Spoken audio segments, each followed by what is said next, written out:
a Nikutaka Karna. The sitting Anumandi, please bring the arms in front of the chest, palms facing each other. Now lift one leg towards its toes and simultaneously between while lifting other heel up and other leg up towards toes and other feet goes on the ground. Simultaneously leg movement has been done. Switch between the palms and goes up, another goes down in the Kutaka Karna.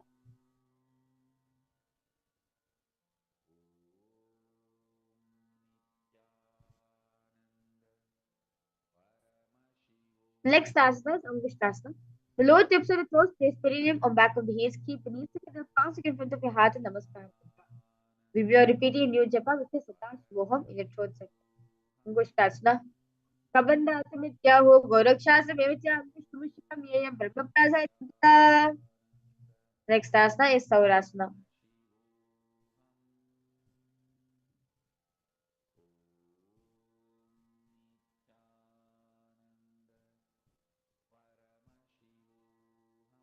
Now,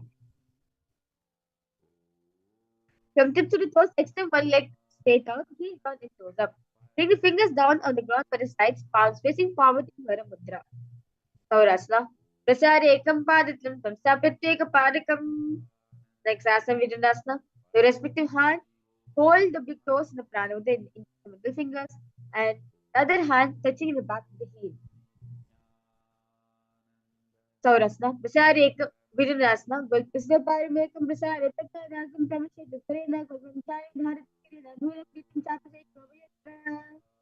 Let's now repeat Saurasana on the other side. Saurasana. Prasare ekam padatam samstapyatyeka padakam. Next asana is Vijanasana. Gulpasya paramekam prasare takadakam tamashe dukrena gulpamchari dharat kirena dhula pitam chapase shobhayatra. Next asana is Brahmacharya. To keep those on the ground, place perineum on top of the heels. Keep the gap between the legs and back of the hands resting on the sides. Tilt the head down, gaze through the gap between the palms and stretch Swamiji in your inner space. Brahmacharya Kushasana. Do prapari hoy vese yogra vese korpakatalyan ki mahili aisma hira shemili. Next asana is Kailasa.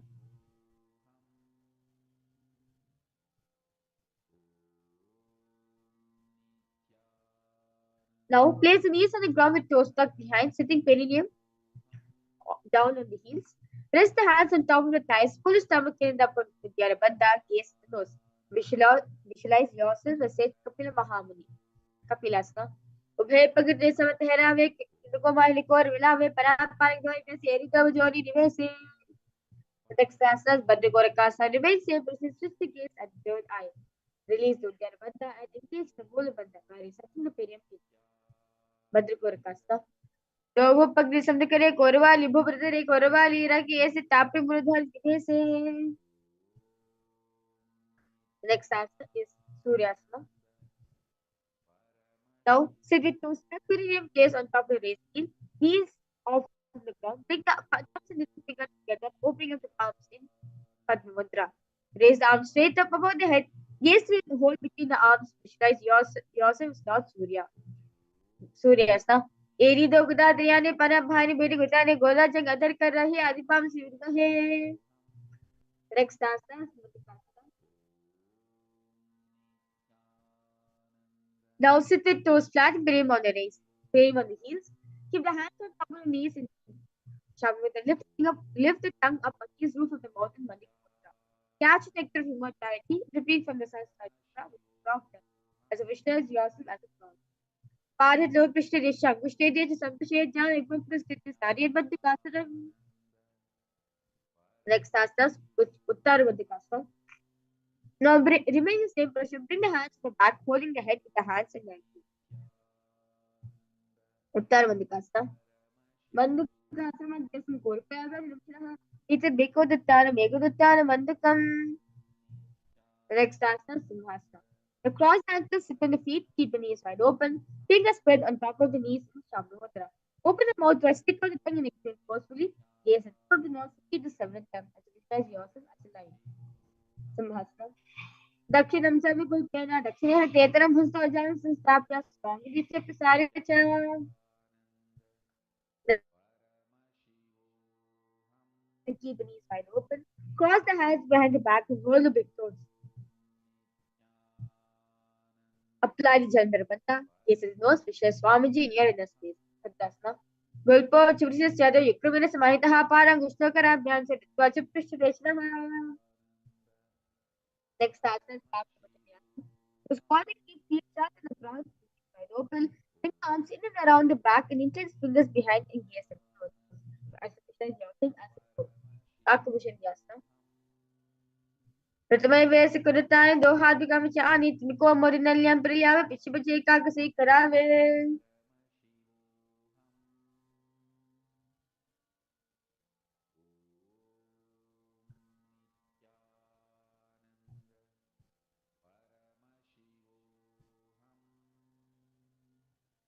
next asana. Now place palms on the floor, shoulders width apart. Bring the knees on back of the arms towards the armpits. Lean the chin forward and down, gaze again. Kanipavasana. Asana Koganashi Dushta Hoyi Tuachi Hohi. Next asana is Kapalyasana.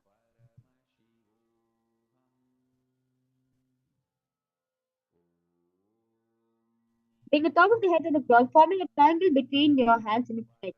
Bring the knees into the elbows, so the shoulders. Legs up, gaze at the nose. Kalyasana.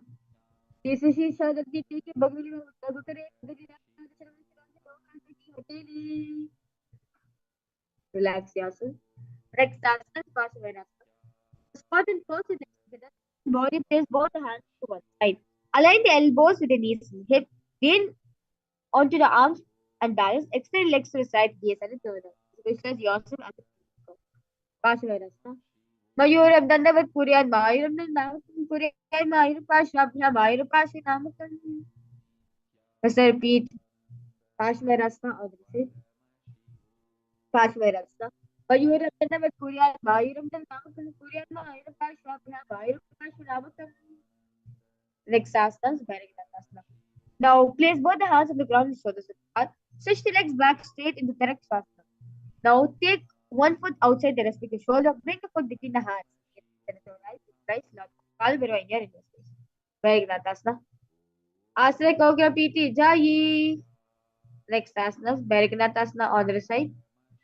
Asana Kogra PT Jayi. Next asana is Uddakapitasana. Now from Tarakshasana, place forearms on the ground, walk the feet forward, facing the hips high. Lift the chest and head up, gaze forward.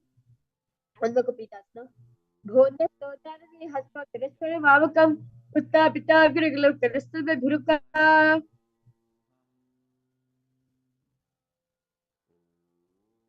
Next asana is Shasana. From Tarakshasana, put the body on your open hand. Place the opposite hand up. Keep the balancing hand directly beneath the shoulders. Gaze. Raise the hips, gaze toward the sky. Vishnu says, Vashishta, here in the space. Udu Kukurava Shishta Richi Hale Vatsikam Vitam Chodrisa Vidam Rasanam. The story repeat Shishtasana of the retreat. Udu Kukurava Richi Hale Vatsikam Vitam Chodrisa Vidam Rasanam.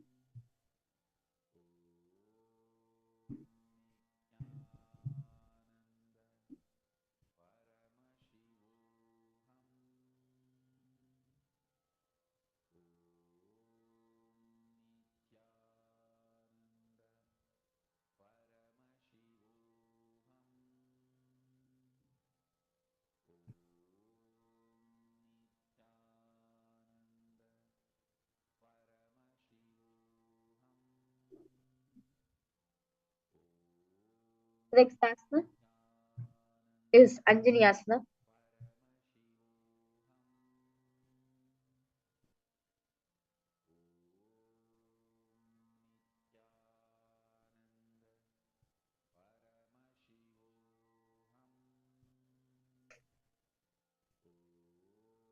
Now, sit with legs stretched, toes pointing up. Bring the hands and the buttocks, palms facing upwards in Shabha Mudra.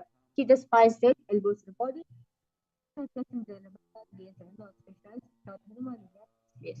Anjani Asana. दो करकी बहतेली कोरवाली में लेभेली स्वांग में भूकदाशे महान अंगले मिलिराशे. Next asana is Paschimottanasana. Now, bend to the waist, hold the big toes with index and middle finger. Relax chest to the thighs, head to the knees, engage in all three bandhas. Pasivottanasana.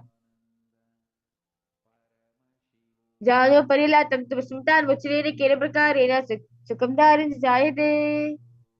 Next asana is Ugrasana. Now reveal same position, clap the hands behind the head and lean the chest forward and down. Bring the head to the knees. Engage now Tripandas. Visualize Mother Kali in your inner space. Ugrasana. Prabhanipryantaram Nitya Janaprishyo Anusit Asa Agravayam Proktam Bhavedana Deepanam. Next asana is Marichyasana. Now sit with legs extended and bring one heel to groin knee. Right? Reach the arms in and around the raised heel. Clap the hands behind the back in Parishamudra. Bring the chest to the thigh, head to the knees. Visualize sage Marichi in your inner space. Marichyasana. Uttara Padam Kron Chamcha Maricham Veera Bhadra Kamata Rajam Trikonam Cha Suptangashna Prasadane. The next asana is Mahamudrasana. The next asana is Mahamudrasana. Now remain same position. Let the knee fall to the side on the ground. Reach and hold the foot, keeping the leg straight. Bring the chest forward and down. Engage now Tripandas, knees at the nose. Mahamudrasana. Dava Pagikiye di joy Sivaniyan Lagavi Soy Rexipala Bujusari Tamayan Kak Sitare. Just I repeat.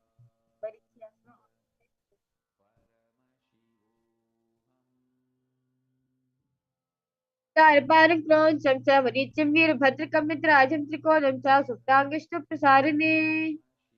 Mahamudrasana. Mahamudrasana on that side. Dhonyastojane hasto chashmar vavakamutta pitange katistan bhiruka.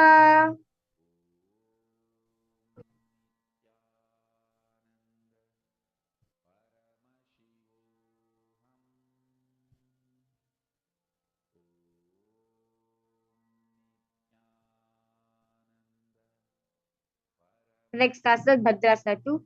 Now sit and bring soles feet together, keep the heels closer, carrying them. Keep the knees wide open, hold the feet firmly, maintain a straight spine, gaze to the nose. Bhadrasana 2. Gulpo, the Vishya Shadows, Sivanyapa, Shakshipet, Padakashika, Nibyan, Rindatas, Nistilam, Bhadrasana, Sarvavyadi Shapaham. Next asana is Varipavasana. Now, from Bhadrasana, extend the feet away from the body, the toes together, heels apart, knees open. Place the hands in respect to knees, take the chin to the chest and the ribbon back, face to the nose. Varipavasana. Purva Purabachar Prachokas Soy, Vahidi Kiji Soy, Yame Edibin Jarasha, Angulat and the Rorashe. Next asana, Joniasana. Now sitting, keep soles feet together, heels close to perineum. Hold the soles of the feet, lean forward and down, bring the forehead to the feet, gaze at the nose. Kapilasana. Joniasana, sorry. Dovu pakati samdikari edimir keding gadari ardhatu antarashe yakaptalyam paradashe. Next asana is Mirikavasana. Now remain same position, knee forward and down, extend the hands out wide, palms down on the ground. Bring the forehead to the ground behind the heels, gaze at the nose. Mirikavasana. पूरब भगतरी संपुरुषोर येदी मिलीराशे area से माहिनी कान अग्रोदो अंतरे धरती लगावे.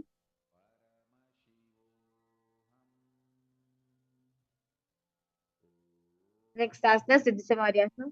Bring the arms below the shin, extend it out and keep the palms facing upwards in Shamyamudra. Bring the forehead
Yes, we complete all of the participants for the interrupt during the Nithyananda Yoga. We'll be resuming back right now. Next asana is Kinekitavasana.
The next asana is Nikipavasana.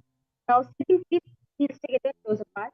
Pull the feet and open them up, bringing the soul towards the side. Sitting back at the ground.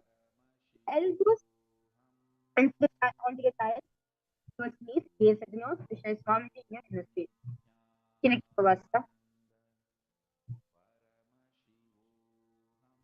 Dopagaki eti thit pragma mein lata pe prati mahikul lata kishu disho de barli kor panashiliya rashe.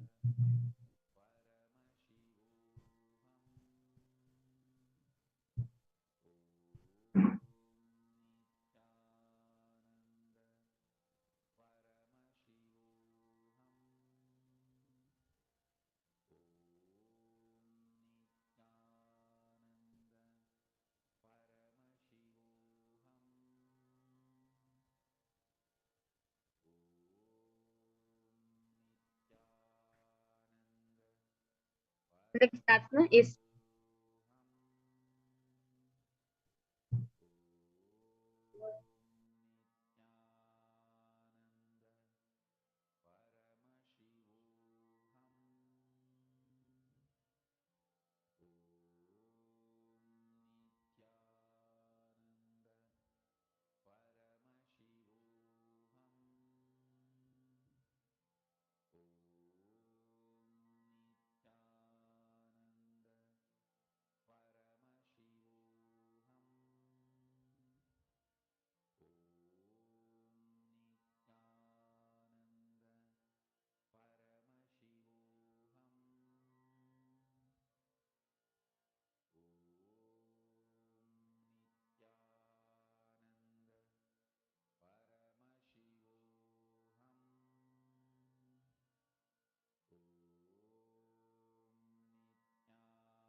Next task. Yes, we complete all the participants for the interaction during the 10-day yoga. We'll be now resuming back to yoga. The next asana is Sarpa Chokasana. Now sit and bring soles of feet together, heels perineum, knees on the ground. Take the hands and knees, gently press them down. Pull the stomach in up in Uddiyana Bandha, gaze at the third eye. Sarpa Chokasana. दो पगड़ी समतरे आगाम लेके चार पसारे गोदा भूसो लगता राशि हाथों हो गोरा पर राशि. The next asana is Bhairavasana. Now sit and bring soles of feet facing together, knees wide open. Lift the heels up, bring the toes down onto the ground. Keep the knees on the ground, pull the stomach in up in the Bandha. Place hands in the middle of the place the hands in the middle of the wrist. Place them on top of the respective knees. Bhairavasana. Vilpa Sampira Chanyonya Vikramina Ramchanehi Janma Pashito Haspadak Bhairavasana. Next asana Samasana. Those Samanasana. Those one heel in the perineum. Lift and hold other foot. Please soles of the foot in the chest. Gaze at the third eye. Hold the breath in the Muladhara. Samanasana. Samanasana Vakya Siddhamata Saranat. Next asana Samanasana. Now sit and place one leg on top of the respective shoulder. Raise the other foot upwards and straight. Keep the hands on the ground to the side. Gaze at the third eye. Apanasana. केवलं पार में कंचस कंधे चारों पे यत्नः. The next task. Let's now repeat Samanasana on the side. Samanasana. Samanasana Vakya Siddhamata Saranat. The next asana Samanasana on the side. केवलं पार में कंचस कंधे चारों पे यत्नः. Next asana is Gomakasana. Now sitting cross one leg over another, align the knees at the center of the body. With the feet by opposite hips, sit both the hands on top of the second knees in Mudra.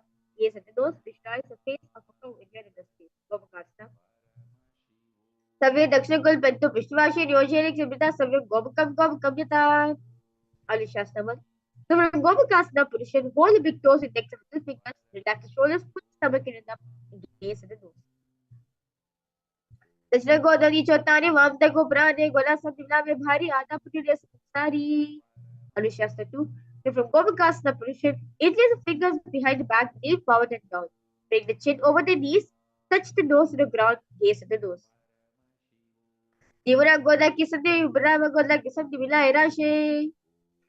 Next asana is Garudasana 2. Sit on the ground with one heel press against perineum. Put the opposite foot on the ground in front of the other. Keep the spine tall, chest down, hands respect to knees and shabdam down, gaze to the nose. Garudasana 2. Dabo Bhagmodi Edi Mahilam Golpamulata Niche De. Next asana is Naradasana. Now remain same position. Interlace the fingers behind the neck. Twist the body outside the raised knee, gaze at the third eye. Vishnu Sejnarada in the space. Vishnu जुआ में पकड़ ली केरी भोपड़ी ताही लगा विपेरी.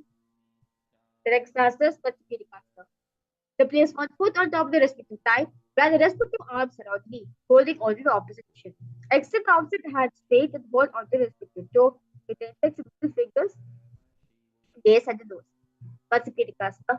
Vabe Navama Kushtanto Grihita Patsapirikam.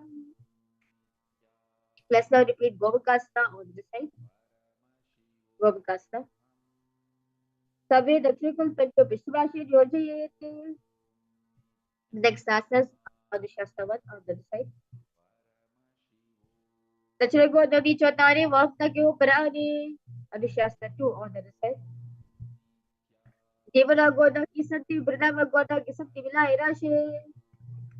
The next asana is Varudasana 2 on the other side. Dava Bhagmodi Edi Mahilam Golpamulata Niche. Next asana is Varadasana. Vishnu Sejnarada in the space. Vishnu जुआ में पकड़ ली केरी भोपड़ी ताही लगा विपेरी. Next asana is Patsapirikasana on the side. Vabe Navama Kushtanto Grihita Patsapirikam. The next asana is Paschimottanasana 1. So place one foot on top of the opposite thigh. Place one opposite foot on the ground on far side of the opposite thigh.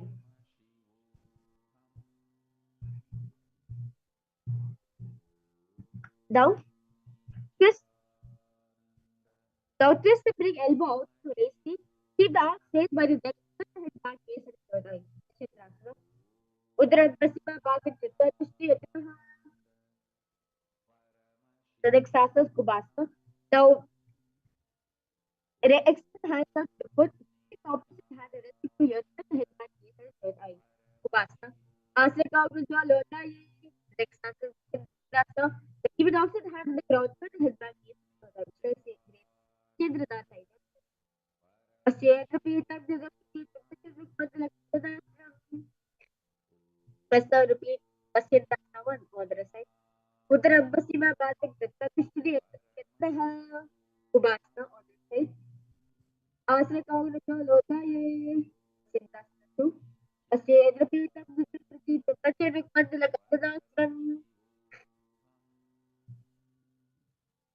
The next asana is Kupasana.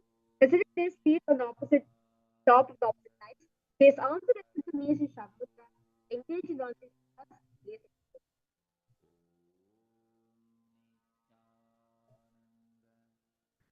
Padmasana.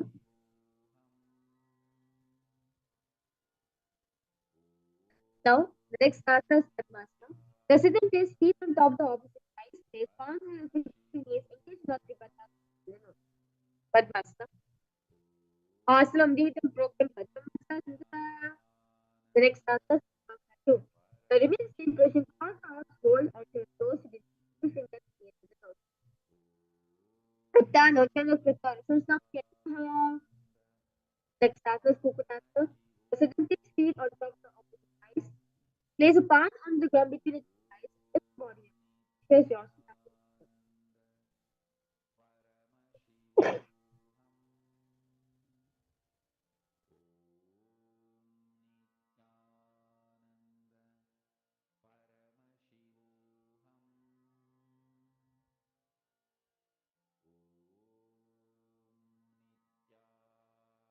Kukutasana. Padmasana Santana, Navaram Parekarau. Next asana is Bhaskasana. Rise on your knees, place palms on the ground, turning towards perineum. Keep the elbows with the back sleeve. Lean forward the knee, find the back, extend the knees off from the ground. Padikekasana. Rava Shrikarate, the foot, Prisabhinati, Kalpaswaha. Next asana is Mairasana. Raise the vision, extend the legs up, off from the ground. As visualize yourself as a peacock. Mahadeva, Mayurasana, Uttamam. Relax asana. Read on your stomach with the feet pointing out towards the forward and back. Pinch the fingers behind the neck.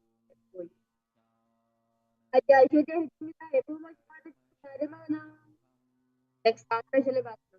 Lay down your stomach, place hands from beside his head. Raise the legs up, bringing his thighs up from the ground. Shalabhasana. Adhyasaya, take your move, Tribhuvan, Rosalavyam. Next, asana Pushtasana. Lay down on stomach, bring the hands with you. Pull your feet down towards the ground outside of the hip. Visualize yourself as a cat. Adhyasaya, Parigin, Stabhishnidaya, Santaravyam. The next asana is Dhanasana. Lay down on stomach, bring the hands with you. Pull the legs back and up. Simultaneously pull the feet towards the sky. Lift the chest up from the ground. Place the head back, gaze at the third eye. Dhanasana. Prasarpada Buddharupa Karoju Krishna Padayukam. Next asana is Bhagasana. Sit on both the knees with the head and spine straight and palms down on top of the knees, gaze at the third eye. उल्टा Modi power वैसे भरोजी करे एक वैसे पानी में हर गुल पर जो फ्लैट पर चिल्ला वैसो हूँ.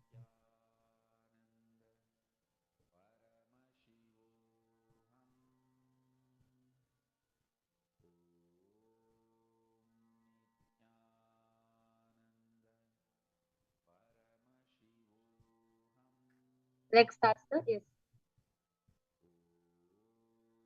Gohyasana. Now from knees, place forearms across fingers, interlock elbows, shoulder with back. Place top of the head to the ground, holding the back of the head with the hands. So walk the feet forward until the hips are aligned with the shoulders. If the feet are clean, keep the knees bent to the arches and chest and knees and the nose. Gohyasana. दो हाथ रखिए कोहूरी जरी बहुत आईता देखो ये remain same position base extend the feet from the sky as a gaze at the nose Prasarta Viparita Pata Lenta Vitedviri Tamitaha relax yourself now. Next asana is Podhyasana. Now sit in half behind the palms, bring the forehead to the knees, come to vertical position with the legs. Kodyasa. Dohadukarane Godatrika Sitane. Lexasa Parigasa. Now sit the next legs out and up to continue. I will bring the hands behind the hold object. Keep it and next straight was pointed to hold the breath and gain Parigasa. Uttarashara Prita Padovita Pasarya. The next answer is Kasa. Keep elbows and palms down on the ground and express yourself as a foot. Now Kasa. Uttarashara Purta Vyakuna Paritadu Vidaya. Next answer is Rudraksha. Now sit and lift the feet, scoot the hands under the heels, pull the feet for 6 keep the spine straight, gaze Rudraksha. Pagatari Sakya Hadasya Pagutai. Next answer is Unnavishya. Lay down with the back with feet flat on the ground. Keep palms down, fingers just pushing back the feet. If the hips are high, pressing the feet into the ground. Tucks with chest, gaze in the nose. Undo Kapita Statu. Udre Jani Kripta Vedhom Kapta. Next answer is Shivas. Lay down in the back with part so it's completely unfit to make microverse in the body and when the body remains in, visualize the tip by the fingers of the brain. Bring awareness to every single movement, every single part of your body, in particular mudra. Shivasana. Adishavasanam Uttanam Shavadbhomo Shayanam Shavasanam Shavasana Vishati Haram Vishati Karakam.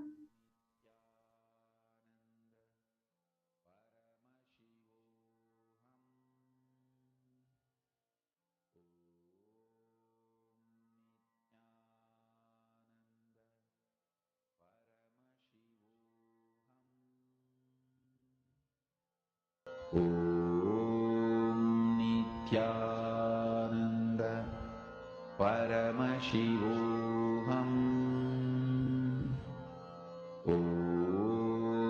Nithyananda Paramashivoham Nithyananda Paramashivoham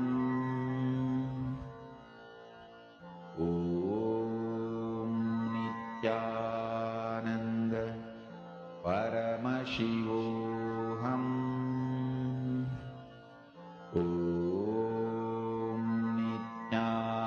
Nithyananda Paramashivoham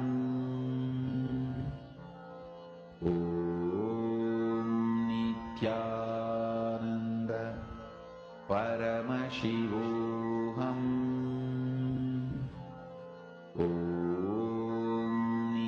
Nithyananda Paramashivoham Nithyananda Paramashivoham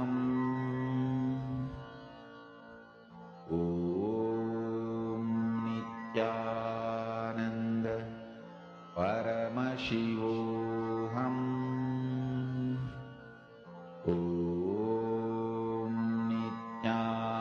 Nithyananda Paramashivoham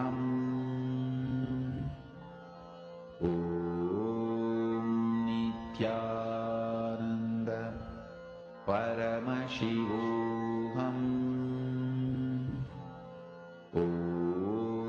Nithyananda Paramashivoham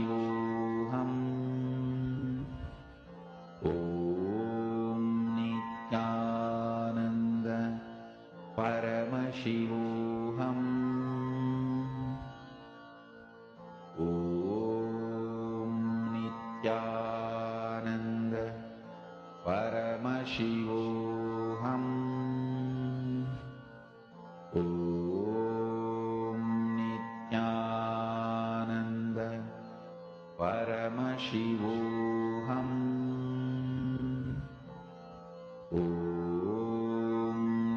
Nithyananda Paramashivoham Nithyananda Paramashivoham Nithyananda Paramashivoham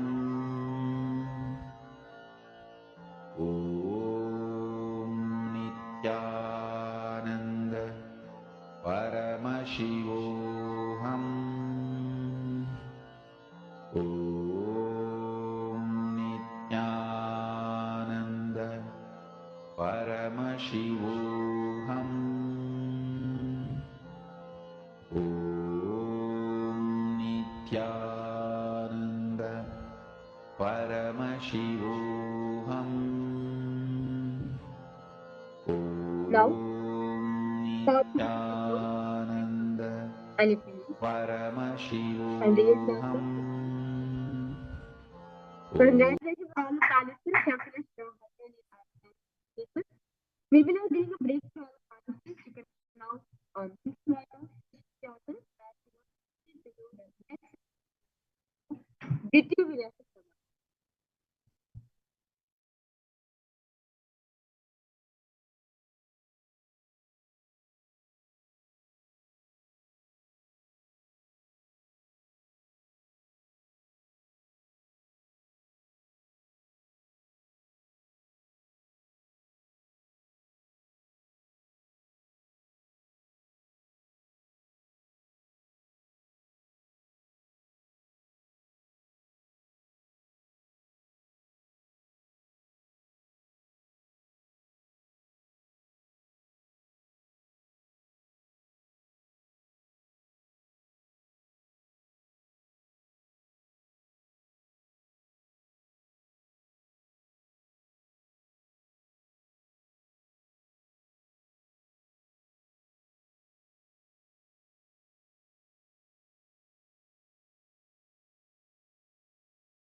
Yes, Nithyananda, to all the participants. Hope all of you enjoyed the 100th set of sequence, the Prathamanyasa Krama.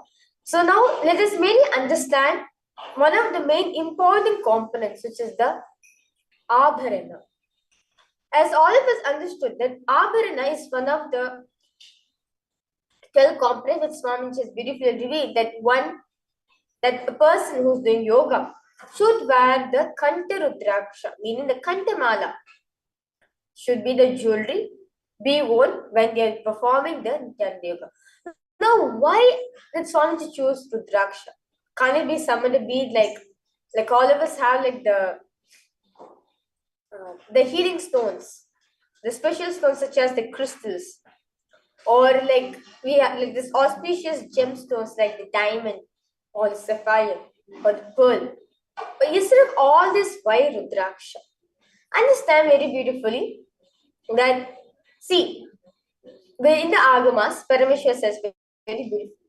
When you do japa, meaning the recitation of the mantras with a pearl, it's only up to certain, you only get, it's only up to certain number of frequencies. Whether if you do with a sapphire stone, do sapphire, it is also up to certain frequency.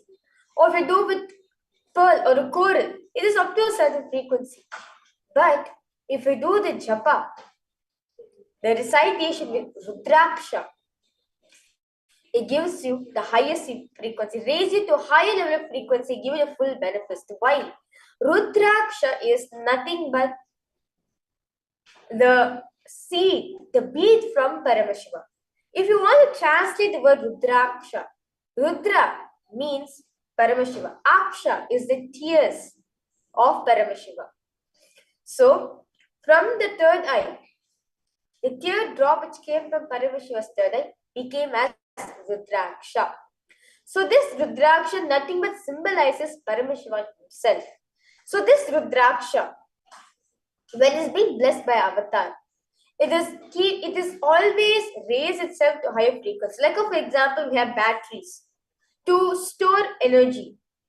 Like nowadays, we have the UPS system, right? If at all electricity goes off in our house, we just switch on the UPS and we get electricity until the whole permanent structure comes back. So, or for let's see, if you want for the car to work, you put the battery for the car, and the car will continue to move. If the battery is down, you change the battery.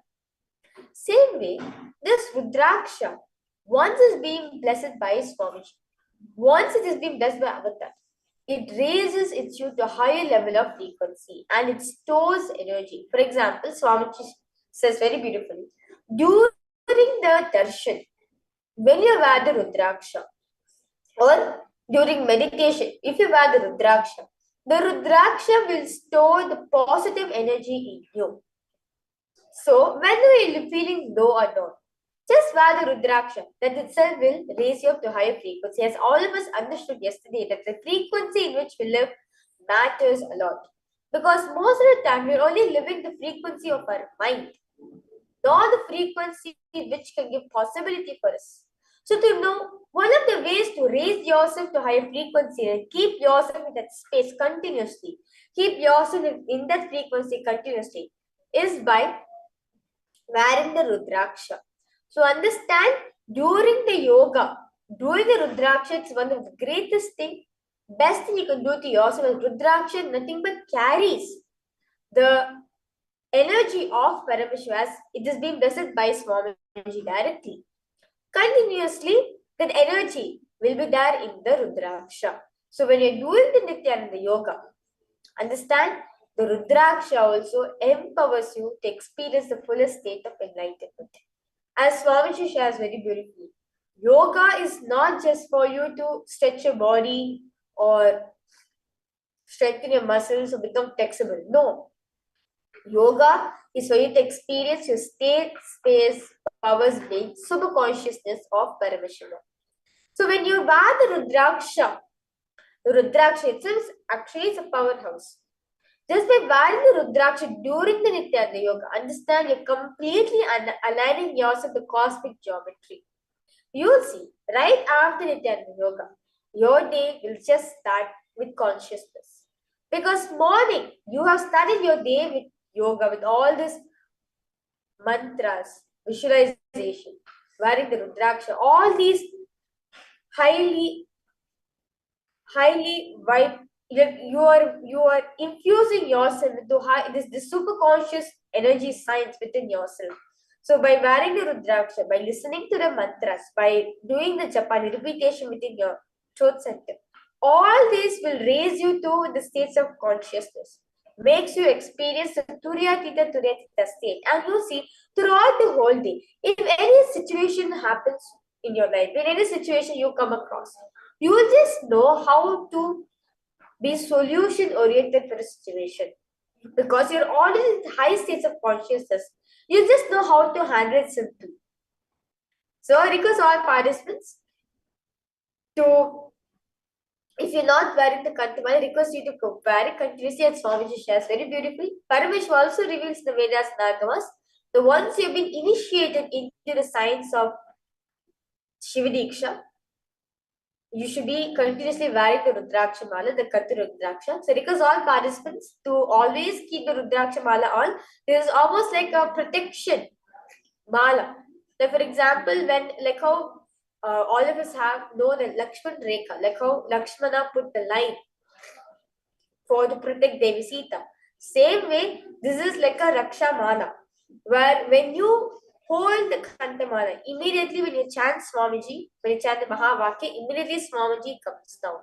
So for any emergencies or anything, at any cost of time, do not remove the Kantamala, as it's almost like a cell phone given to you directly by Swamiji. Whenever you want, you just hold Kantamala, he is there for all of us. So understand the Rudraksha, the japa which we have for the Nithyananda Yoga matters a lot. So understand that each and every single thing is directly designed by Swamiji for us to experience the full benefits of the Nithyananda Yoga. So with this beautiful understand, we get on the sacred corporate called the japa. Let us now move ahead to proceed by starting with the Ditya Vinyasa Krama sequence. Other request all participants to settle down in your mats. We'll be now resuming back the Nithyananda Yoga.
Yes. So this now start the first asana of the Dvitiya Krama, which is Siddhasana. Now, sit in the posture that brings ease to your physical mental space. Bring your index and thumb touching together with the mudra. Pick a place of where you want. Siddhasana Shasana. Paryankam Tatsamakyata Vidasa Sthavita. The next answer is Samasana. The sit cross-legged hands on knees with thumbs index touching with the mudra. Take long deep inhalations and hold. Then take long inhalations and exhalations. Samasana. Idani Garbini Nam Yoga Bhyasa Ithalahu. Next asana is Muktasana. Now place your left foot against gentle region. Now place the right foot over top of the left. Hands facing downward on top of the knees, gaze at the nose. Muktasana. Repeat the Sivaniyam Sukha Dakshinetar Gulpataha. Next asana, Siddhasana. Maintain same position as Muktasana, switch the gaze at the third eyes. Siddhasana. Sthanamam Chendriyo Chandrisha Prashyambravarantaram. Next asana is Siddhyasana. Maintain same position as Siddhasana, switch the gaze to ground in front of you, engage non-moving Batas.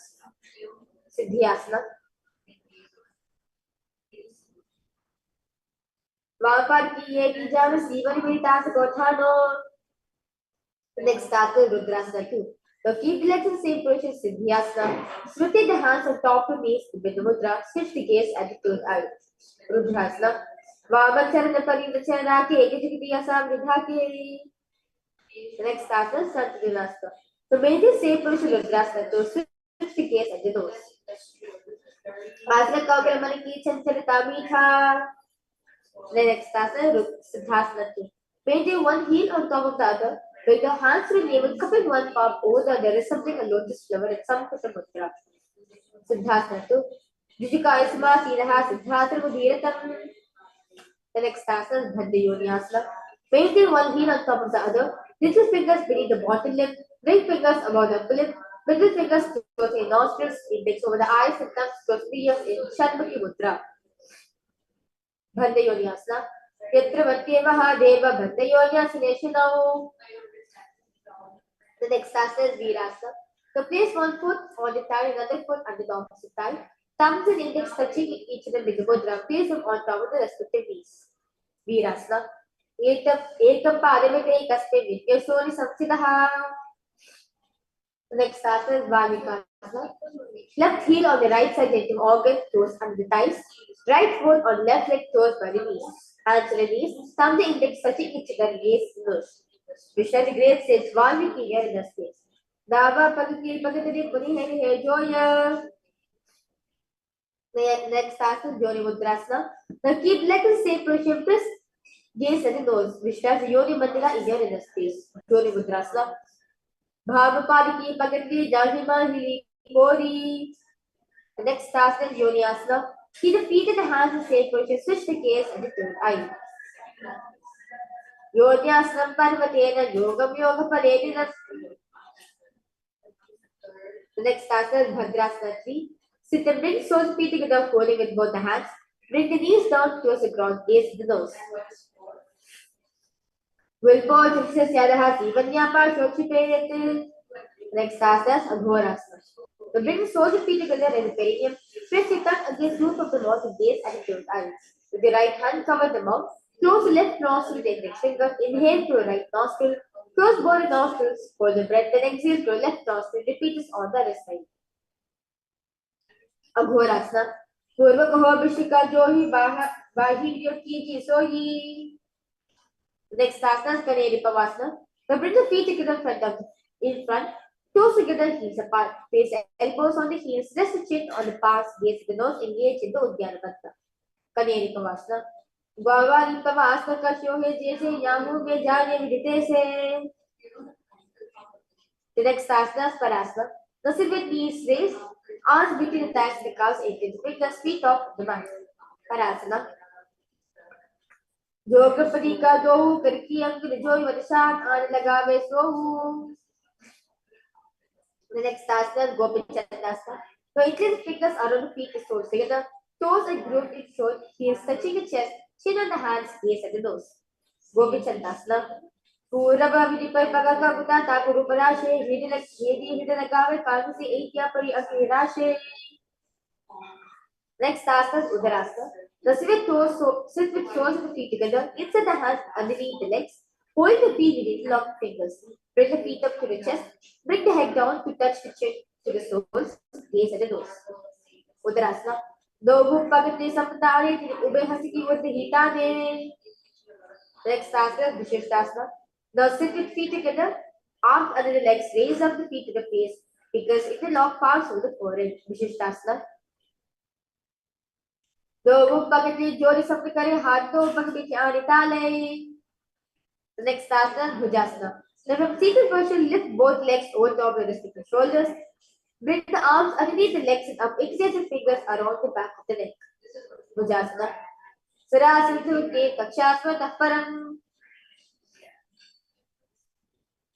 The next asana is Kalyanasana. Maintain a seated posture, raise the legs up.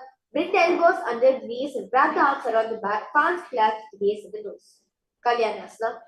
Do harma vichari ko boda niche tane. The next asana is Sankatasana. The right knee on the mat, place the right foot flat and place the hip on the left knee.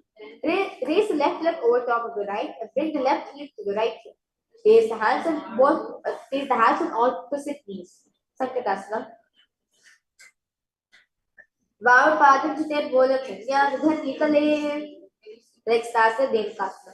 Now from Sankatasana, slide the left knee to the left hip. Keep the right knee on top of the left. Place both hands to the right side. Devakasana. Ayusarjina Kaya Pashtam Vishtim Dagalyam Ni. Next asana is Machindrasana. Now place right foot on the left thigh, left foot on the right knee. With the left hand behind the back to hold the right thigh. Place the right hand on the left thigh, twist the body, gaze and close eye. Vabhadhaka Paridachitane, Vabhasti Pishtishane. Next asana is Machindrasana 2. Now from Machindrasana, untwist to hold on the respective big toes. Lean your forehead so it touches the ground, chest to touch the knees. Machindrasana. Paramashivoham Level-3 to join Vabhadhaka Paridachitane Soyi. The next asana is Guru Asana. Maintain feet in same position, each of the fingers placed on top of the knees. Guru Asana. Uru Gulpa, Disek, Rishka Pradeshi, Gulpa, Synesthesia, Vajani Dirpana Pashi. The next asana, Sankatasana, repeat it on the side. Visualize yourself as Delegates spot. Sankatasana. Baba Padam Chite Bodam Sanyam Nithyananda. The next asana, Devakasana. Visualize a cow in your space. Ayusagi Nagara Pastam Vishwam Kalyam Ni. Machindrasana on the side. Vabhadhaka Paridachitane, Vabhasti Pishtishane. Next asana is Machindrasana 2 on the side. Paramashivoham Level-3 to join Vabhadhaka Paridachitane Soyi. Next asana is Guru Asana on the side. Uru Gulpa, Disek, Rishka Pradeshi, Gulpa, Synesthesia, Vajani Dirpana Pashi. Next asana is Parshvasana. Now sit your feet flat on the ground, knees against your chest, hands holding the opposite knee. Tie together spine straight, press the tongue against roof of the mouth, Chechari Mudra. Padate Bhovan Dhaya Jani Vidhaya Viparit Hastabhya. Next asana is Bodhishokkasana. From seated position, place feet flat on the mat, grab the arms around the legs, holding the opposite wrist. Place the chin on the knees, gaze at the nose. Bodhishokkasana. Dobu Pagati Bhovan Korva Sekare. Next asana is Purakatasana. Now from a seated position, place feet flat on the mat, place the palm under the knees, holding the opposite elbows, knees to toes. Purakatasana. Do हाथ पग बालिया में गोदा नीचे लेता हरावे. Next asana is Sumatyasana. Maintain safe hold beneath the knees. Bring the right foot over top of the left so heel crosses, toes pointing left, gaze at the nasal. Sumatyasana. Muladhari Bedi Paritani Dava Pakaparita Padane. Next asana, Dandasana. Touch the feet up straight, arms raised. Raise straight above the head. Each of the fingers just point outwards, engage your Nibbana squeeze the nose. Dandasana. Idani Garbini now Yoga Bhyasa Idalabhu. Next asanas are Arambhasana. Now hold up big toes with the index and middle fingers, chest forward and down, head to release. Inhale through the left nostril, exhale through the right, and Nadi Shodha Pranayama. Arambhasana. दो पग मिला पसारी पग का पिता पकड़ी लात गोद लगा मेरी. The next asana is Vidokasana. Now sit with legs straight, extend knees slightly up, one hand distant between the heels, bring the shoulders down, wrap the hands around the legs, hold the soles of the feet, gaze at the third eye. Vidokasana. प्रथम भेषितो पापसारी कचिका ऊर्ध्व full दोधारे. The next asana is Jalandhari Pavasana. Extend both legs out with heels together. Place the chin, mouth, nose on the heels. Insert the hands below the legs, keep the elbows together on the ground along with the fingers. Palms facing upwards, gaze at the nose. Jalandhari Pavasana. दो यदि मेरे के बीच हाथ बसारी पुनीच बुका नासिका सारी के मुंह पर भारी. Next asana is Urdhva Paschimottanasana. Now sit the legs on both legs out, lift one foot behind the neck, lean forward and down as a Paschimottanasana. Paschimottanasana, Urdhva Paschimottanasana. Paschimottanasana Dikrita Ekapala Griva Nitva Dishtete. Next asana is Anantasana. Lay on the back, lift the right leg behind the neck, left hand holding foot from the top. Straighten the body, concentrate on the Pratyahari Kumbhaka, gaze at the nose. Anantasana. Uttanashani Ekam Payagriva Vityasya. The next asana is Ankushasana.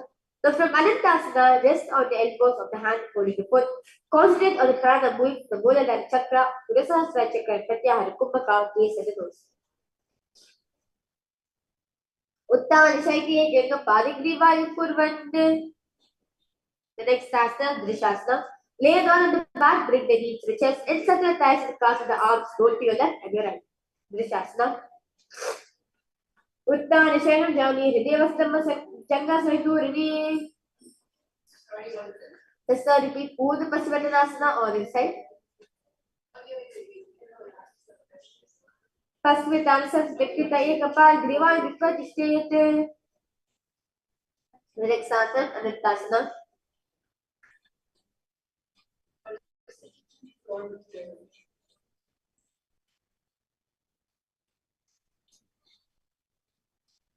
Anantasana. Uttanashani Ekam Payagriva Vityasya. Next asana is Ankushasana. Uttanashani Ekam Payagriva Kurvand. The next asana is Yogi Nidrasana. Lay on the back, lift the legs one by one up behind the head. Hold the hands behind the back, gaze at the nose. Yogi Nidrasana. Padabhyam Veshe Kattam Hastabhyam Vishtavardhanam. The next asana is Paramashivoham. So while lying on the back, raise the legs towards the head. Grab the hands around the legs, into the fingers behind the neck, gaze at the nose. Paramashivoham.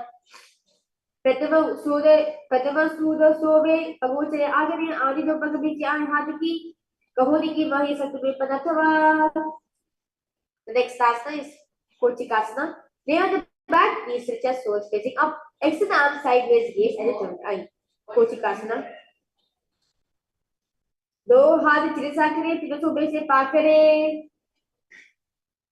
Next asana is Jataprabhuti 1, 2 and 3. This is a sequential asana. Lie down your back, knees to the chest, arms reach the sides at the shoulder level. Jataprabhuti 1. One knee bend, twist and bring to the ground on the opposite side. Keep the other leg extended straight. In Jataprabhuti 2, keep both knees bent to one side. In Jataprabhuti 3, keep both legs straight to one side. Head looks in the opposite direction of the legs. Parividdik Kukshibargya Chidagivar Kirtaha Batta Koram Supta Kor Voda Kona Patapicha. Let's now repeat Jataprabhuti asana on the side.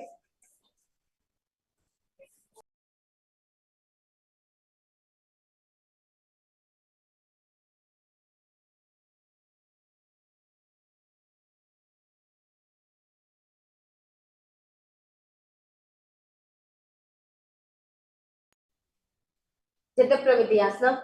Parividdik Kukshibargya Chidagivar Kirtaha Batta Koram Supta Kor Voda Kona Patapicha. Next asana is Viparipita. Lay on the back, bend the knees and place feet flat on the ground. Hold the ankles, lift the hips up, gaze at the third eye. Viparipita. Pratikriya Vanda Pita Sarvabala Pradam. Next asana is Paryankasana. Lay on the back, place the feet flat on the mat. Bring the arms over the head, place the hands flat on the mat, the fingers falling towards the feet. Lift your body up from the ground. Paryankasana. Uttanachena Sthilabhyam Bhunastambhipadlabhyam Bhunastanabrajya Odam Kuryat Paryankasana Bhavati. The next asana, Swatanasana. The lay on the back, knees to the chest, hands to the shoulders, move the hips in circular motion. Swatanasana.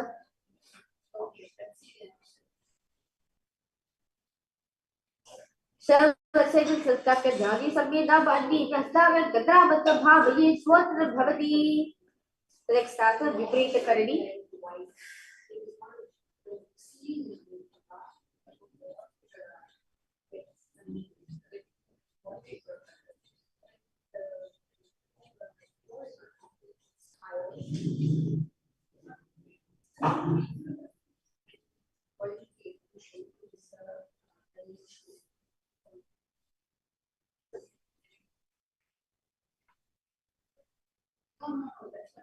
Next asana is Viparita Karani.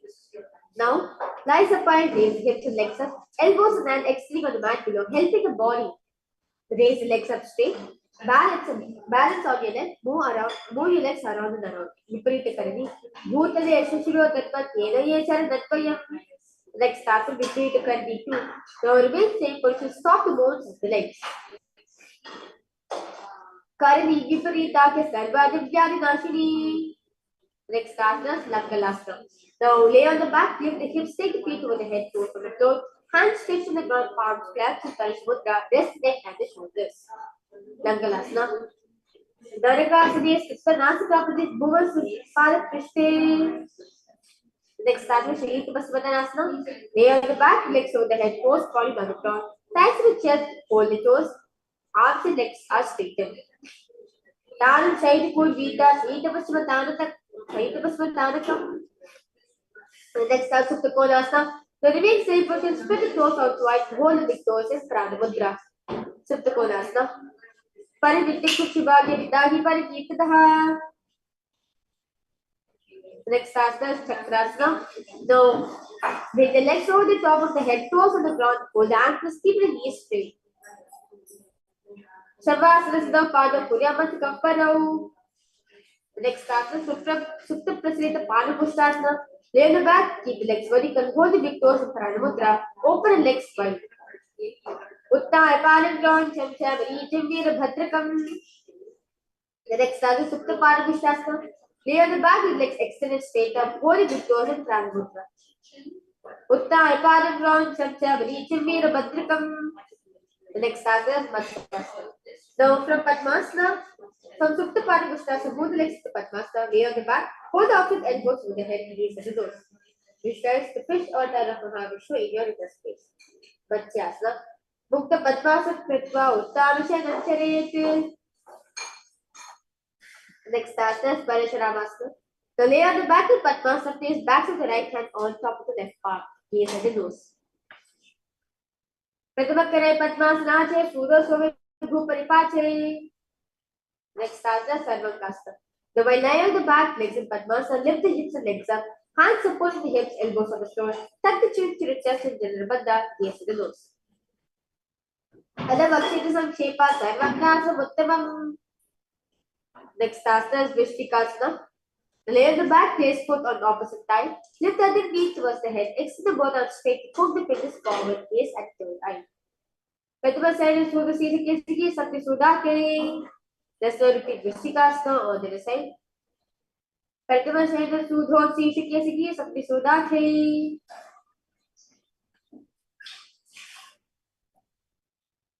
The next asana is Vishal Parik Shepasana. The lay on the back, lift fingers around the neck. Lift both the feet off the ground, extend one leg straight and other knee to the chest. Alternate extending and raising one knee again and again. Uttanashana Kripalanu Kadra Baka Purvitari Bhuvat Visheka Park Sarendra Pare Samidaksham Bhavitva Vishal Parik Shepa Pravati. Next asana is Marotanasana. The lay on the back, lift the legs one by one, touching the ears with the knees. Marotanasana. Shwata Sanskrit Kritva Jan Jumpar Yanakar Vishete Marotanam Bhavati. The next asana is Vikasana. Now while lying on the back, place soles of feet flat across, stand up and step back down. Visualize yourself as a bull. Vikasana. अतः उत्तांशेन कृत्वा पादलाभ्यां तिष्ठेत् विकासनं भवति. Next asana is Rudraksha. Lay on the back, put your throat legs above the head, completely roll over, finish your throat, finish it, repeat this on the other side. Do like this again and again. Rudraksha. उत्तानशेन पादं शीलत्व भुवं सा पित्वा रुद्रं वेदिगुच्चं शयनम्.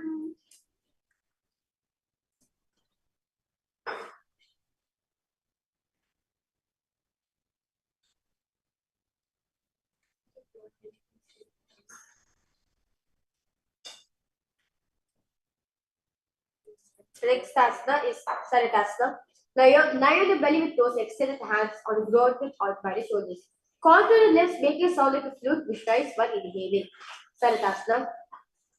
Nithyananda Shairitva Nabha Bhuva Daya Stamvat Dhyastabhyam.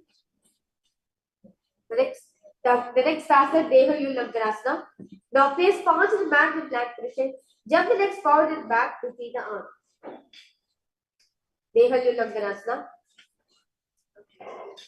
हस्तद्वयं बद्ध्वा तन्मध्ये चन्द्रदुर्गादेव बहिर्निय अजादये देहुल्युलङ्घनं भवति. Next asana, Jatyasana. Now standing position, bend forward, place the hands on the mat. Walk front and back to your body. As visualize your 60-year-old elephant. अतः जात्यासन मध्ये येन चार्जस्वरोपवेत्यस्ता निभोम च गमनागमनोत्ततः. We will now enter the first karma of the Dvitiya Vijaya series, which is the Lolitika Karma. Now, stand with knees bent, feet pointing outwards, bend the elbows and keep the hands at the chest level. Shifting both the arm across the body, then bring back to the center. Tilt the head back, open the chest up towards the sky. Both head in all directions in Lolitika Karma.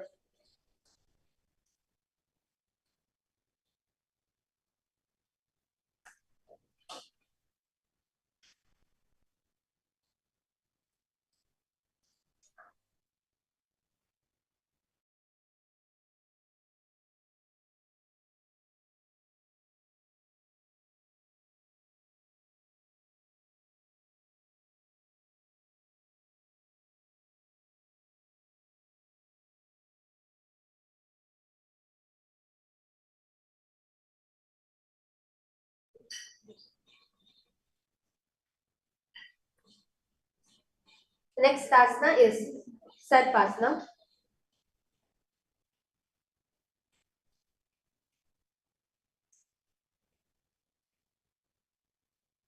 Now, stand erect like a rod, arms to the sides, hands touching the thighs of Shamudra. Visualize Vikundali Devi raising and curling upwards around the body. Sarpasana. अतः सर्पासन वक्रे वायुपानाय केवलं शरीर तत्वतिष्ठे द्युपदस्त पादयोः. Next asana Ushtrasadhanasana. Now while standing, place all fingers on the mat that stand the feet on the fist, begin to go and walk like a camel. Ushtrasadhanasana.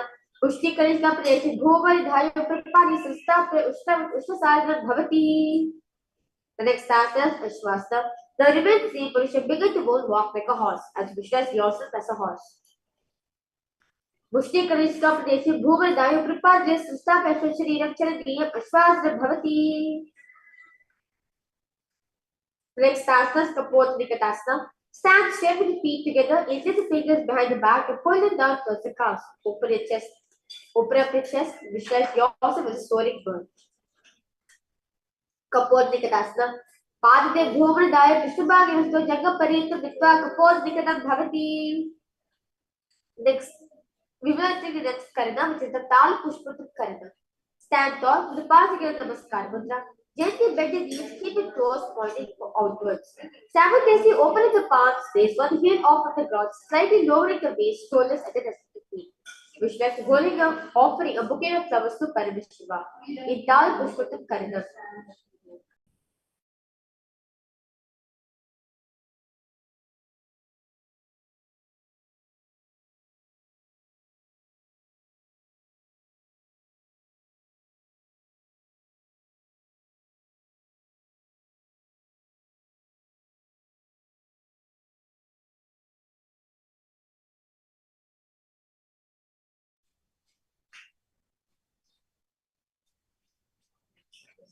The next asana is Khadgasana. Now stand straight, bring the palms together, forming a wall like a rhinoceros. Visualize yourself as a rhinoceros. Khadgasana. Vijayasartamaswan, Sapari, Bhuvars, Kaputishte, Kaligasana, Bhavati. Next status, Uttanottanam. Sit down all the way low as you can to the ground. Stand up, do like this again and again. Uttanottanam. Purafrudatam asitvatam iti uttanottanam bhavati. Next status, Musalasana. Stand up straight, raise the arm through the head jump. Repeatedly, as visualize yourself as a mace. Musalasana. Sarab Sita Urdam Bahudaya Varahamudar Kripa Nayat Musalasana Bhavati.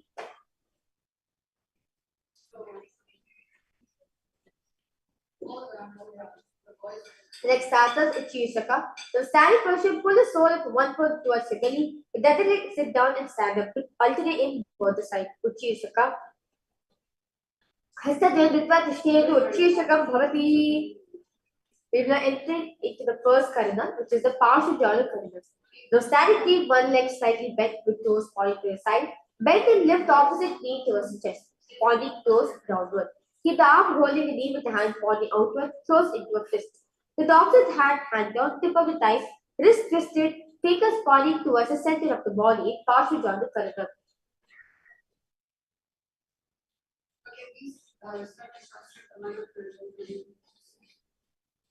Next asana is Dandavasana. Now place one leg lower the body to the mat, then stand straight, lift the raised leg to the opposite thigh. Visualize yourself fiercely dancing as Paramashiva. Dandavasana. Ek Kirpati Sadhavyam Dandavasana Bhavati. Next asana is Brahmanasana. Now place left foot on the right thigh, stand erect on the mat, hands by the sides. Brahmanasana. Brahmana asava chekitabhyam nobhuvayate ekaparadatvat stetadda pitadhubi. The next asana is Gurudasana 3. Stand tall, wrap the left leg over and around the right knee. Touch the left toes on the other side of the right calf. Simultaneously, cross the left arm below the right and bring the palms together in Namaskar Mudra. Garudasana. Uttan Purva Pitesya Sebhyagardam Evacha Vatayam Bhogatukcha Bharatvaja Trikramam. The next asana is Ekapadasana. Stand straight on the right leg, left toes on the opposite thighs, hands relaxed by the knees. Daksha Dhagopari Dhaya. Next asana is Dhruvasana. Sit on right leg, hold the big toes off the left foot and straighten out to the side. Rotate your body quickly on the standing leg. Visualize yourself as a North Pole star. Dhruvasana. Ekena Datirupas Ekasapajasam Sitva.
Next asana, Trivikramasana. Stand the right leg, lift the left foot behind the neck and stand firm. Alternate discipline and standing. Trivikramasana. Griva and Parnasana, tap your Satavya Mata, Devin Trivikramasana Bhavati. Let's now repeat the part of Janu Karnam on the side.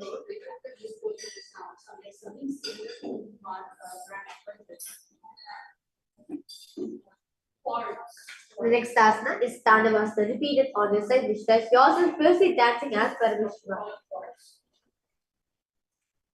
Ekir Parasai Javyam Tandavasana Bhavati. Brahmanasana on the other side. Brahmanasana Chikritva no Bhavet. Garudasana 3 on the side, which says not Garuda in your space. Uttan Kurupite says Bhegarda Mevacha. The next asana is Ekapadasana, which says Swamiji in your inner space. Daksha Gramapa says Jangopati Dharicha. Next asana is Dhruvasana. Repeat it on the other side, which says yourself is not full stop. Ekere Pal Hastasirupati Kachapal Ritva. Next asana is Trivikramasana. Repeat it on the other side, which says Mahavishnu blessing you from within. Ekere Griva Palsam Stapasada Bhavata Trivikramasana Bhavati. Now relax yourself into Samanakakarana. Stand with feet close together, toes pointed slightly out. Keep both the hands to the sides of the body and relax yourself completely in Samanakakarana. Stainless steel spectacles. This is what you call a stainless steel cup.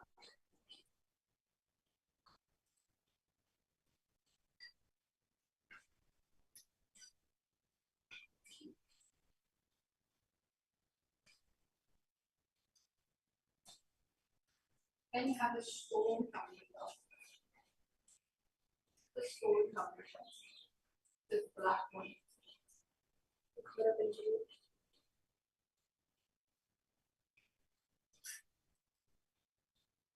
And you have a wooden countertop.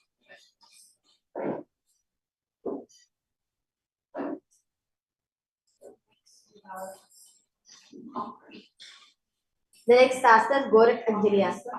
Stand erect, then bend forward, bring both the hands underneath the wrist, make a finger lock. Sit in squatting position, let the finger lock touch the navel. Gorak Anjali asana. प्रथम ही ube होई बहुरी नीचे पुरी हो गई. The next asana is Kailasa. Now, insert the hands between thighs and calves and wrap around behind the butt. Squat down, hold the hands behind, keep the chest upright. Kailasa.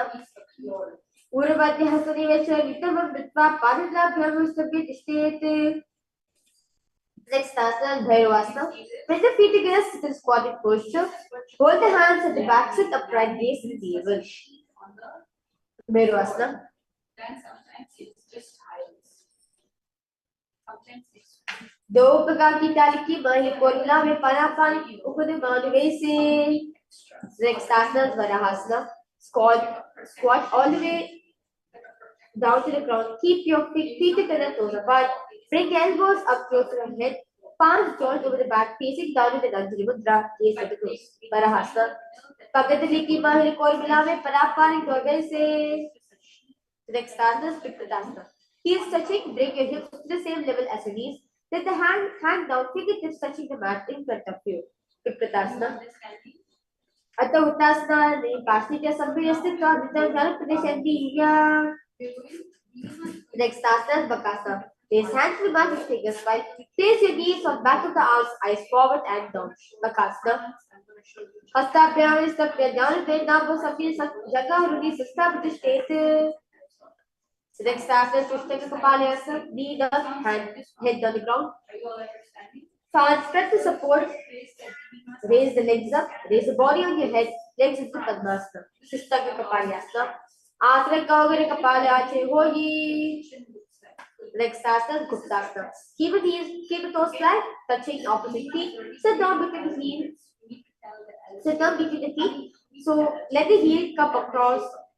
Let the heel come outside of the hips. Hands on the respective knees. Sit straight, gaze at the nose. Guptasana. Jano Vantri Padu Pittapado Gopaye. The next asana is Vrikshasana 2. Hands on the ground. Take the spine. Lift the body up straight. Visualize your retreat deep roots into the ground. Vrikshasana. Sapna Chakraksha Nanaya Vrikshasana Sheshakad. Now, remain stable and switch the gaze attitude. I hit Shibhuasana.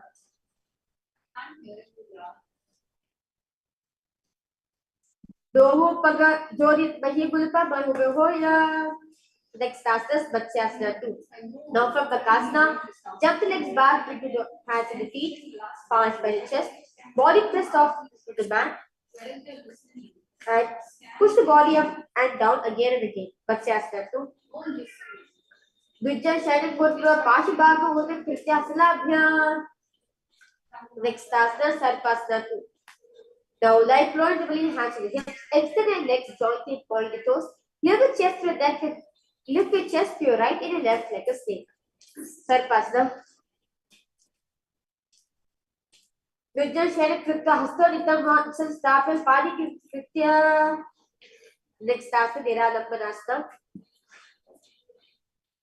Lay upon the belly, hands in Padmudra, holding the chin, legs straight, toes point together. Niralambanasana. Karabhyam Pankajam Krippa Tishte Purpa Yasunihi. Next asana, Chakrasana. Lay on the stomach, place hands flat and mat in front of you. Straighten the arms a bit. Release. Bring your feet towards upper back. Lift the head and chest up. Anyasana Sattvasapada Bhuvistava Yakstrasana Bhavati. Next asana, Vajrasana. Sit your knees with top of the feet flat on the mat. Bring the butt onto the heels. Stretch the arms in front of you, palms facing down. Place forehead on the mat. Vajrasana.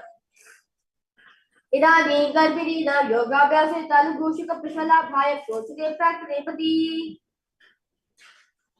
Next asana, Meshasana. So from Gajasana, alternate striking the ground with the hands as you visualize yourself as powerful as Sarah. Meshasana. Gajasana Sudha Ekigabha Bhumatariya Deshasana Bhavati. Next asana, Sajasana. From Gajasana, lift the legs, slowly bring the forehead to the ground. Ajasana. Gajasana Sudha Paradam Mathika Krita Maskere Bhumas Kasheta Ajasana Bhavati. Next asana, Dharantarasana. So sit on the heels, legs together, interlace fingers around the toe. First pull the feet towards the perineum, then place the hands on the respect to knees. Keep spine straight, gaze at the nose. Dharantarasana. Purabhadipari Hadiki Karkasisya Panasara Bhavati. Next asana, Angamottanam. Now enter the fingers in front of them behind you. Switch the arms forward and to the sides and backwards. Give a massage to various different joints and muscles. Angamottanam. Hastyo Agye Bhaddhasya Madhya Sarva Vishkasete Tishke Angamottanam. Next asana, Garudasana 4. Sit on the heels in Vajrasana, feet turned out to the side. Thighs and knees resting on the ground. Keep the spine straight, hands on the knees. Garudasana 4. Jango Rubhyanaram Pidya Sirkayo Vijanana.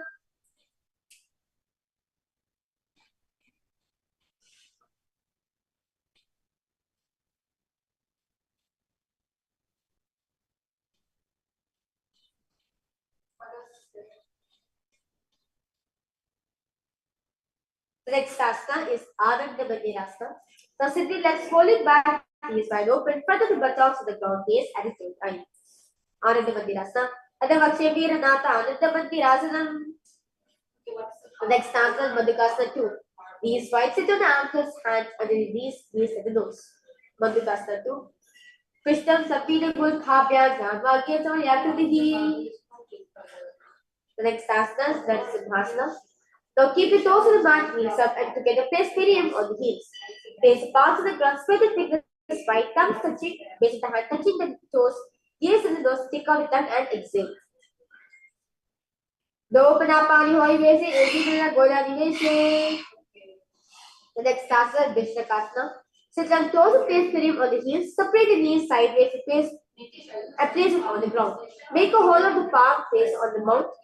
Keep a tongue under the teeth, close lips, gaze at the nose. Inhale through Pikinanadi and exhale through the mouth, your capacity. Vishnakasana. Do Pagang Yedi Joyi, Gonam Panamano Turi Hoyi. Next asana, Makadasana. Soles together, top the feet on the ground, sit on the heels and bend the elbows, bring the feet, fingers to the armpits. Maintain as the monkey scratches base at the third eye. Makalasana. Dovu pagade sampadane, neke piste bhu paritane. The next asana is Vajrasangarasana. Stand on the toes, soles the feet together, sit on the heels, knees wide, and off on the floor. Hold the elbows behind the back, gaze at the nose. Vajrasangarasana. Pratipalpana pai hoi vese, do edi guna nivese. The next asana is Kanjanasana. Keep those down, ankles crossed behind, sit on the heels, place the palms on the mat to the side. Kanjanasana. Kanjanasana vachekritta sustiro bhavet. The next asana is Purvasana. The with toes flat, cross the feet and face frame back of the heels. Keep the knees wide and on the floor. Rest the hands on the knees. Purvasana. Wilpo, Timisya, Syadi, equivalent Samahita, Orishikashwa, Piva, Purvasana, Ketama.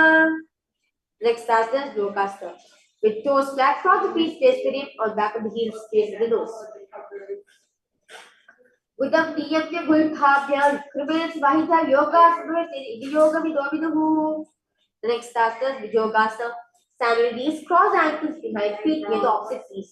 Hold the calves and fingers inside, thumbs outside, face at the third eye. Vijogasana. Goda Madhubhe Hoi, Goda Adha Yogi. The next asana is Ushtasana 2. The kneeling position, bend backward, hold ankles with the hands. Keep the arms straight, push the hips forward, tilt the head back. Ushtasana 2. Meru Dattagiri Dhyana Samippa Nifumana.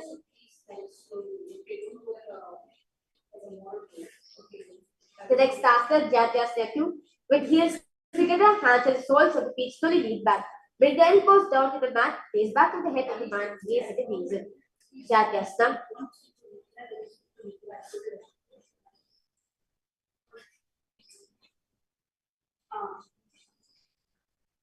दो एरी सबने करे सोले बोले द्वारे तेरे धेरे. Next asana is Viratasana. Sit on your knees with thighs and calves together. Lean back to touch your back to the ground, then rise up. Use supportive hands and feet. Just do like this again and again. Viratasana. Jagapti bhuva nidhaya jangodhriya udi sistam pishi vamsa varam pishintu Viratasana bhavati. The next asana is Kapotasana. From Viratasana, raise the hips higher, bring the forearm on the mat, hold the back of the knees. Bring the head in between the feet. Kapotasana. Meru Dattagiri Dhyana Samippa Nifumana Kaporasana Pyantu Suryabhitasana. Next asana is Varasana. Stand upright the knees with toe step. Hold the arms with opposite hands, face at the nose. Varasana. Jani Bhuvasasta Prastabhya Bhuparasman Titta Salam Tishta Varam Varasana Bhavati. What is the color of the market?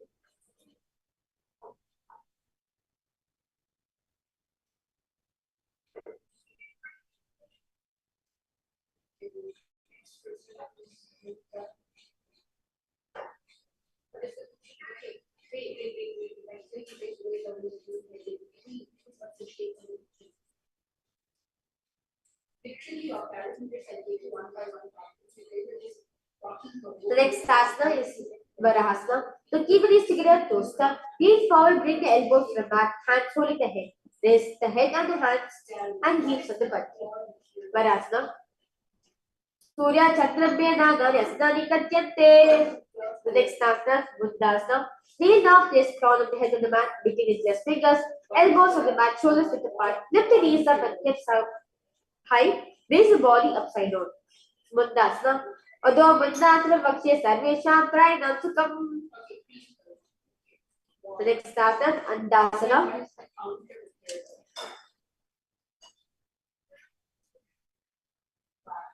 Kneel down, head between the knees, elbows adjacent to the knees, hands holding the head, exhale through your mouth. Andasana. Pratama Pavitra Samadharave, Porama Ube Vilave. The next asana is Viparita Shalabhasana. Lay on the belly, arms extend straight out. Lift the thighs and arms and chest off the ground. Viparita Shalabhasana. Shalabhasana be Dasya Nada Vedanta Namaki. The next asana is Kapalasana. Lay on the belly, arms to the sides, palms out. Keep the forehead on the ground. Keep the chest on the mat. Lift the legs up together. Kapalasana. Kapala global diet Uttapala Dagi Kapalasana Bhavati.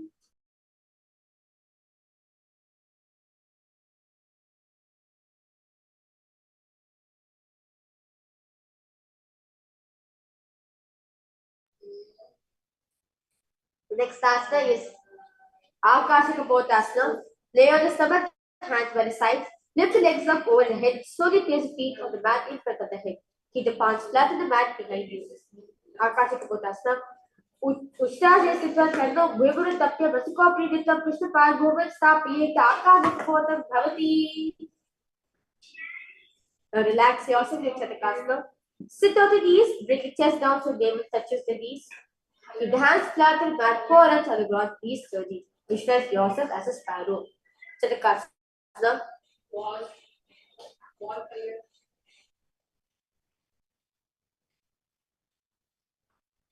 Purparaparita Hasto Dharamasta Pani Navo Sankucha Shetam Chatakasana Bhavati.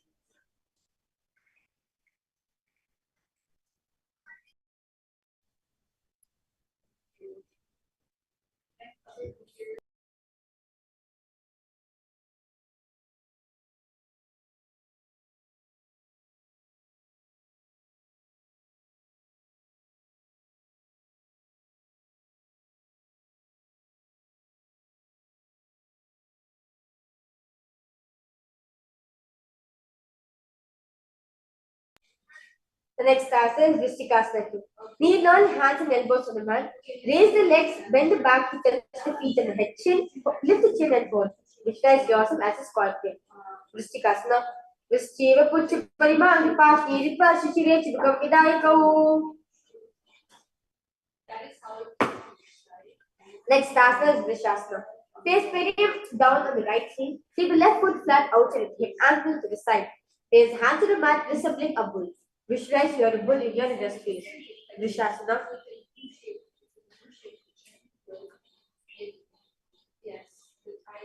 या में घुल पे पाद बोले भाग्य पतित्रम विपरीतम विषय भूमि विशासनम भवेत. Next asana is Lolasana. From native position, place hands flat, mat in front of you. Lift the knees up from the ground. Cross the toes by the left feet over top of the right. Balance above the mat. Lolasana. Lolasana is the Korean Vayu Lola Pagatina. Sister Vayu Deshena Srachita Bhavishitam. The next asana is Vrishasana on the side. Visualize yourself as a bull. यहाँ में घुल पे पाद बोले वाम भागे पतेतरम विपरीतम विषय भूमि विशासनम भवेत. The next asana is Balugalasana. Now place left toes on the ground, sit on the heel of the left foot. Place right foot on flat on the ground with the knees raised towards the chest. Palms to respect to knees, maintain an upright position. Visualize Balugalasana, one of the 80% that's in the space. Balugalasana. Next asana is Grahasana. Squat with feet flat on the mat, bring the elbows under the thighs, grab the hands from the shins. Hold on to the ankles from the outside. Grahasana.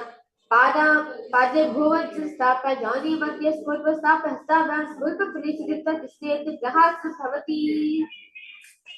Just now repeat Balugunasana on the set Vishwas Balugunahi. Well, 80% that's here in the space. Balugunasana. Asana Kogana Chanabika Rajani. The next asana is Utkatasana. Now squat the toes with heels up, knees up on the mat. Face perineum on the heels, hands rest with the knees, keep the spine upright. Utkatasana. Vijosti Yata Urujam Yatrasane Padlo Kari.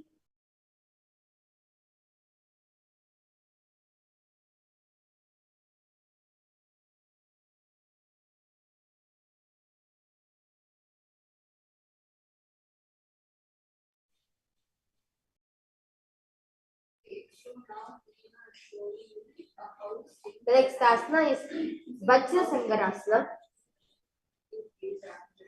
Now, sit and toes with perineum on the heels and soles together. Keep the knees wide and off from the ground. Hold the opposite elbows behind back. Visualize Supreme Pontiff of Hinduism here in the space. Vajra Sangarasana 2. Patama Panapani Hoy Jese, Do Ide Guna Nive Se, Guru Be Raketi, Ade Vaipasa Redhira. The next asana is Anilasana. Squat with feet hip width apart, hands under the soles of the feet from inside, palm down, arms straightened, elbows together at the navel, gaze to the nose. Anilasana.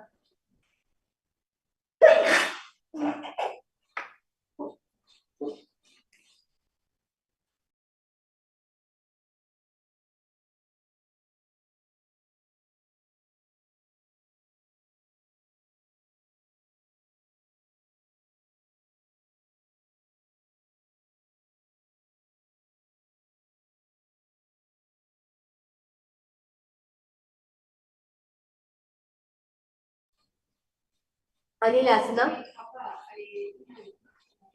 दो हाथ गोपरितानि कपूरी जाल ना बिलागा आने. Next asana is Padukasana. Place back of the hands to the mat with fingers facing down towards the body. Step the feet on top of the hands wrapped around the feet like a shoe. Walk around. Visualize your body Padukas walking across the length and breadth of India. Padukasana. Hastreyo Palya Krita Dishti Gachet Padukasana Bhavati. Next asana is Sudodana. Place palms to the mat, raise both feet upwards into the air. Let them fall back down. Do like this again and again. Visualize yourself as a rooster. Kukudodana. Hasale Bhuma Krita Parvicha Oda Buddha Krita Bhuma Itam Pura Puria Kukulodana Bhavati. The next asana is Viparita Nityasana. Place hands to the mat, raise the legs upwards into the handstand. Move around in the two hands dancing, as if you are dancing. Viparita Nityasana. हस्तबला भ्यागो शब्द ओतम बादल के हस्तला भ्या नर्तक कर्तव्य विपरीत तदित्यम भवति. Next asana is Kunjarasana. Submit the feet, place one palm down on the mat with arms straight. Bend the opposite hand to the head, be stable. Kunjarasana. Adavakshe Mahadeva Kunjarasana Muttamam Karne Kirapadabyam Bhumottishte Shirakaraha. Next asana, let's repeat Kunjarasana on the other side. Adavakshe Mahadeva Kunjarasana Muttamam Karne Kirapadabyam Bhumottishte Shirakaraha. The next asana is Kadambasana. Sit on the ground with feet flat and the heels close to the body. Hold the respective ankles, slip the feet off the ground. Visualize yourself as a Kadamba tree. A pine spirit promotes long life. Kadambasana. Parsley Brahmavishta Pyasadir Gulpa Dritpachte Kadambam Bhavati. Next asana is Pavanamuktasana. The sitting gives the perineum, hold the knees with the hands and press them towards the chest. Visualize the excess vata, releasing from your body and balancing within your system. Pavanamuktasana.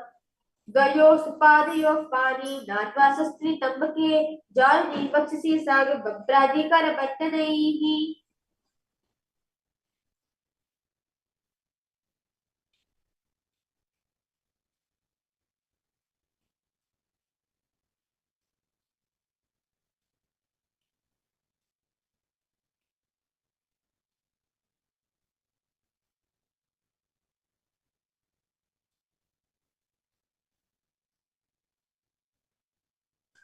Next asana is Chakorasana. Now sit and lift one leg behind the head. Place both the hands flat to the mat. Extend the opposite leg up with each straight. Lift the entire body from the ground. Keep the chin up. Visualize yourself as a powerful source of energy. Chakorasana. Purvadram Chalis Padapitam Vajrasamanta Chakor account Sarabha Bhajekami Vistikam. The next asana, Dhanurasana 2. Sit on the ground, hold the left toes with the left hand, index, middle fingers in Pranamudra. Fingers pull the foot towards the left ear. Extend the right leg out, keep it straight, hold the big toes. With the right hand, visualize blossom as a bow. Dhanurasana 2. Palam Vishkutpani Gyam Hitvasana Namadi Dhanurashaka Kastam Dhanurasana Giritam. Next asana, Ashtavakrasana. Lift the left leg over top of the left shoulder. Bring the right foot across and hook on top of the left foot. Lean forward and down while extending the neck out to the left side. Lift the head up and chest. Find balance. Visualize yourself as a flying crane. Ashtavakrasana. Varshik Unicorn मुदुमुक्तमेव च अष्टावक्रमदोत्तान मयूरं सेतुबन्धनम्. Next asana is pranasana. Place right foot on the left thigh and bring the left foot flat on the ground. Have the left shoulder underneath the raised left leg. Place the hands flat on the ground.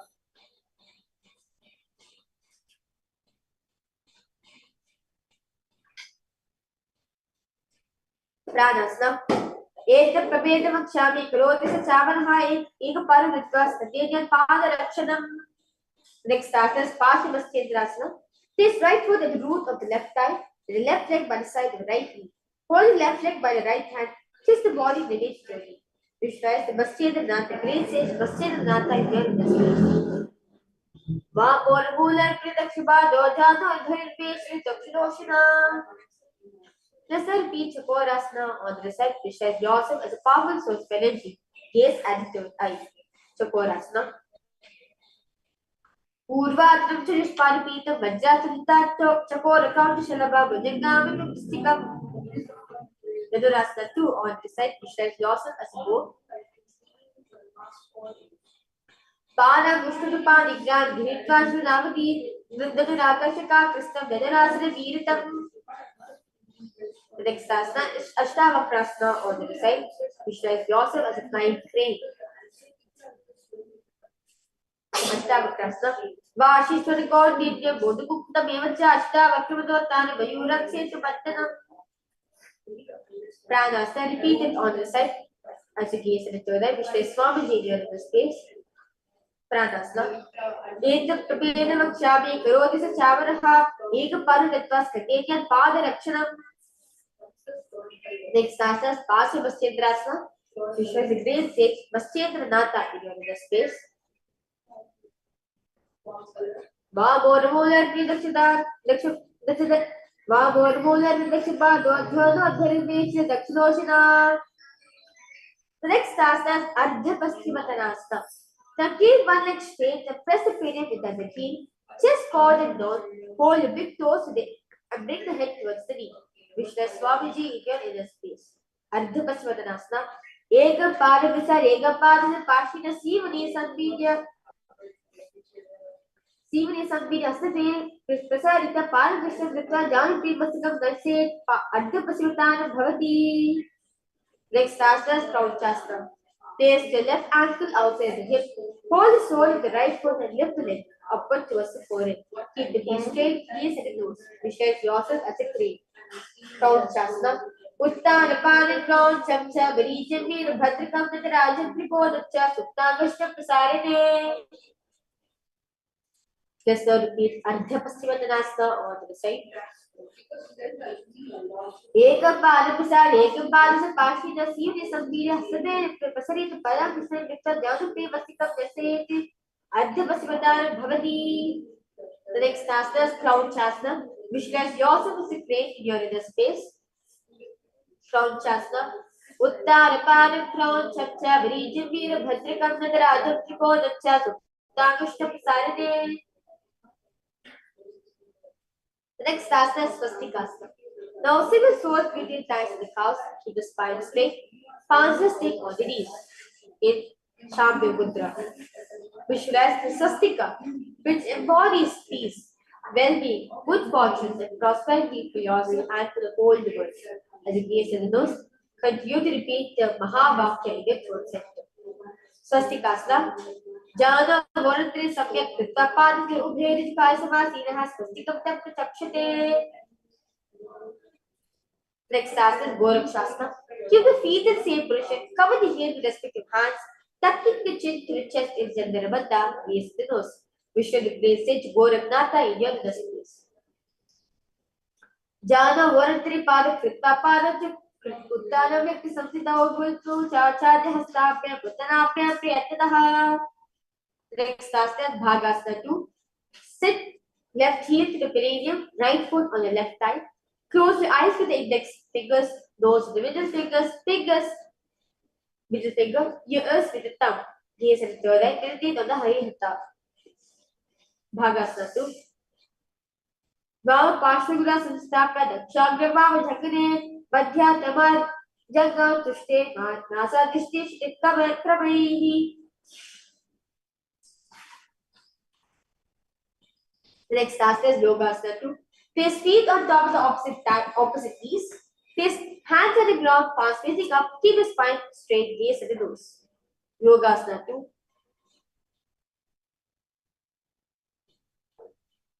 Uttanachana Krita Sastopari Jando Asopari Sastapya Chotalam Kari Yupakam. The next task is Urdhva Paschimottanasana, Urdhva Kukutasana. The Padmasana, place hands flat on the mat beside the body. Press the hands into the mat, lift the knees off of the ground. Balance above the ground. Visualize yourself as a rooster. Urdhva Kukutasana. Vashishtodikon Nitya Bodhu Kukuta Mevacha Ashta Vakramadotana Mayurasya to Bandana.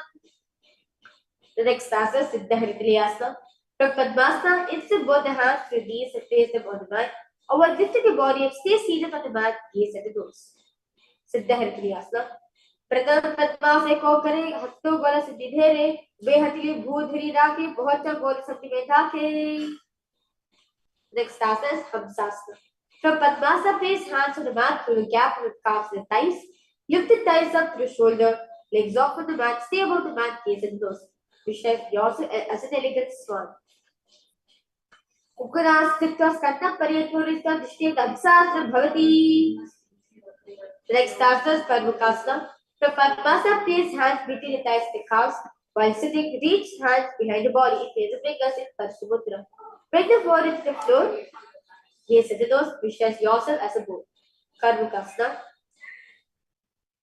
Pratama Padma से को करे गोदा संधि मणि करे धेरे तरपधु से कर दो आगे कोन्या ऊपर सतिले थाने. Next asana Purvasana 2. From Padmasana, insert both the hands to the thighs and the calves. Bend the elbows, hold the respective shoulders with the hands. Purvasana. Bhavi Jagabanjina Pava, Dashini Jagaban Babilyava, Bhalya Amsaghale Hatava. Next asana Dhrati Bedasana. Remain same position, bend the head down, tuck in the chin to the chest and Jaldhara Bandha, gaze at the nose. Visualize you rejoicing, knowing you're sitting in Paramashivoham secret dawn posture. Ade Vaksya Nilakanta, Dhrati Bedasana Shubham, Yanga Rudraksha Shiptam Sukshavayu Shevanat. Next asana is Uttana Purvasana. From Padmasana, insert both the hands to the thighs and the calves. Stay on the back, bend the elbows, hold the respective shoulders with the hand. Visualize. Feel yourself like a church. Stable body and mind to live for hundreds of years.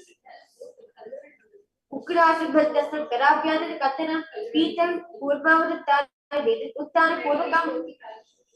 Next asana is Pangukutasana. From Padmasana, place both the hands to the gap of thighs and the calves. Place one hand flat to the mat, hold the wrist with the other hand. Lift the body up and hold. Visualize yourself as a rooster. Pangukutasana. Ukrasana Chitpa Ekirasya Nithyananda Badru Dispa Hasre Bhus Mr. State Pangukutam Bhavati. Let's now repeat Pangukutasana on the side. Visualize. Continue to visualize yourself as a rooster.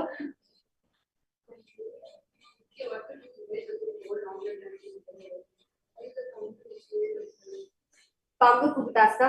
Ukrasana Chitpa Ekirasya Nithyananda Badru Dispa Hasre Bhus Mr. State Pangukutam Bhavati.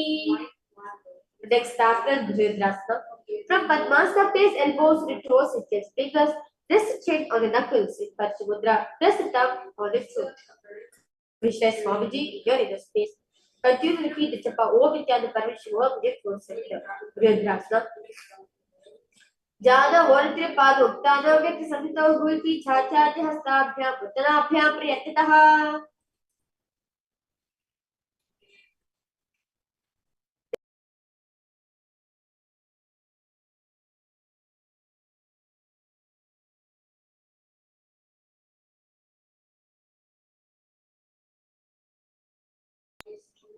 Next asana is Padmasana 3. Now sit in Padmasana position. One hand over the other, palms facing upwards. Keep the spine straight, gaze to the nose. Padmasana 3. Uttanachana Vidhaya Vidiva Shakti Yogi Raj Uttanachakrocha Shakti Yuga Sarikritva Samau. Next asana is Padmasana 4. Now remain same position. Keep the palms on top of the knees in Shabhi Mudra. Keep the spine straight, gaze to the nose. Vishweshwara Shiva is your inner space. Padmasana 4. Etat Padmasana Kuryat Pranavaya Siddhiyet Shivasana Dhyani Kuryata Punaha. The next task is Karukasana 2. Now from Padmasana, hook the right hand in the single fingers on the right toe. Lift the elbow as if pulling the toe back, moving the big toe around. Place the left hand on the opposite knee, keeping it straight. Repeat this on the other side. Visualize yourself as a Paramashivoham Level. Uttanina, Attanina, Vakti, Kurga, Puraka, Rakshanat, Krita, Padmasana, Pada, Angushtocha, Yosita. The next task is Karmakasana 3. Now from Padmasana, cross the arms behind the back, hold the big toes. Inhale through tongue, straighten like an arrow in Kapi Chichukumbaka. Engage in all three bandhas, face in the nose. Karmakasana Sthiti Uttarapuria Sukham Dana Vayu Vasuyati Kalyana Sukha Vayuna. Next task is Dhandasana. Now release the bandhas other than the whole bandha, where is sucking the perium in. Lift the chest up, gaze at the third eye. Visualize yourself, Parameshwar, anything you come across, you destroy. Urubhavir Stapya Paliyatma Priyataha Daksham Savidi Secha Savidaksha Deshake.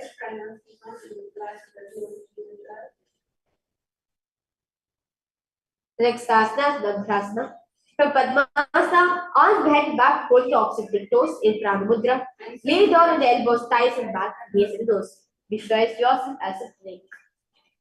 Dagrasana. Pratama Padmasana Kotane, do हाथ बचने आने, पादांगुता पकड़े आगे, सोवे पहुँचे फूले पानी. Next asana is Kandukasana. Lay down on the back, bend the knees, feet on the ground, embrace the knees to the chest, head touches the knees.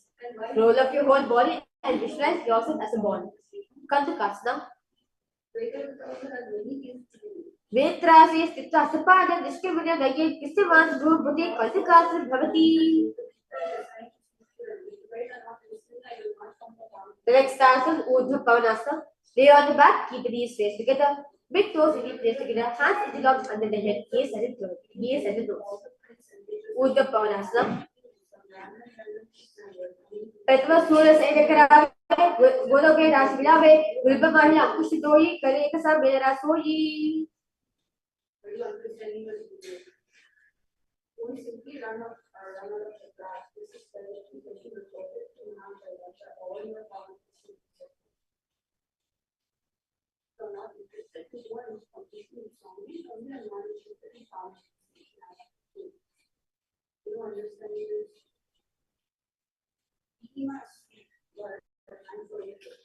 The next task is Marikita.